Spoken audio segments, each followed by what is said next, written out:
కామాక్షి పరదేవత అంటే ఎవరో చెక్కిన విగ్రహం అనుకునేరేమో, అదొక పరమాద్భుతం. ఎందుకంటే విగ్రహాన్ని మొన్న మేము గోపాలకృష్ణ గారు అందరూ వెళ్ళినప్పుడు నేను అక్కడ చెప్తుంటే ఇంతలో శాస్త్రి గారు వచ్చారు, శ్రీకార్యం. వారిని నేను అడిగాను కూడా, ఏమంటే నీ చెప్పింది సత్యమేనా అంటే, అయ్యో పరమసత్యం అండి అని చెప్పారు చల్లా విశ్వనాథ శాస్త్రి గారు. ఎక్కడైనా దేవాలయంలో విగ్రహం చేస్తే కింద నుంచి రంధ్రం పెట్టి గురుజులోకి దింపుతారు, విగ్రహం కదలదిహ. ఒక్క కంచిలో ఉన్నటువంటి కామాక్షి పరదేవత విగ్రహం మాత్రం దేనికి అంటుకుని నిలబడదు. దానికి కింద ఆధారపీఠం లేదు. అమ్మవారు ఇలా ఉంటుంది, కింద ఏం ఉండదు, దేనికి తగలదావిడ, గాలిలో ఉంటుంది మూర్తి.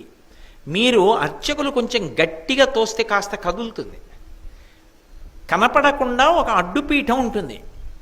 అది ఒకప్పుడు ఏమైందంటే ఆలయానికి కుంభాభిషేకం చేస్తున్నప్పుడు ఇప్పుడు ఉన్న కంచికామకోటి పీఠాధిపతులు జయేంద్ర సరస్వతి మహాస్వామి వారు ఆ పలక తీసి చూడండి అన్నారు. ఏమి లేదు, అమ్మవారు ఆధారం లేకుండా ఉంది, ఇలా గాలిలో తేలుతోంది విగ్రహం. ఆయన చూసి ఆశ్చర్యపోయి కొద్దిగా పైకెత్తండి అన్నారు. 4 వైపులా పట్టుకుని కొంచెం ఇలా అన్నారు, ఒక్క అరంగుళం పైకి లేచింది అంతే. ఇలా లేచింది అంతే, కుంభవృష్టి కురిసేయడం మొదలెట్టింది కాంచీపురం అంతా. అస్సలు ఉత్తర క్షణం మీరు నన్ను నమ్మండి అంతే, నేను అంతగా కోటేశ్వరరావు గారు అబద్ధాలు ఆడాడు అని మీరు అనుకుంటే మీరు కాంచీపురం వెళ్ళి కనుక్కోండి. పోనీ కామకోటి పీఠాధిపతుల దాకా వెళ్ళలేమంటే శ్రీకార్యం చల్లా విశ్వనాథ శాస్త్రి గారు అక్కడే ఉంటారు 3వ ఇంట్లో, మీరు వెళ్ళి అడగండి విశ్వనాథ శాస్త్రి గారిని. ఒక అరంగుళం కదిలింది, కాంచీపురం అంతా కుంభవృష్టి కురిసేసింది.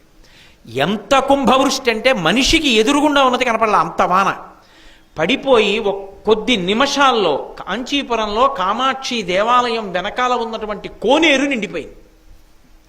అంత లోతుగా ఉంటుంది కోనేరు నిండిపోయి వరదొచ్చింది. పరిగెత్తుకొచ్చి పీఠాధిపతులకి చెప్పారు, అయ్యా వెనక కోనేరు కూడా నిండిపోయిందని. ఒరే కిందకి పెట్టేయండి అన్నారు.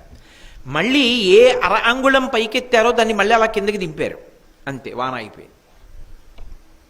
ఇది యథార్థంగా జరిగింది ఈ మధ్యనే కుంభాభిషేకం జరిగినప్పుడు. కామాక్షి పరదేవత ఏ పీఠం మీద కూర్చుని ఉండదు ఆ తల్లి, అలా లేచుంటుంది.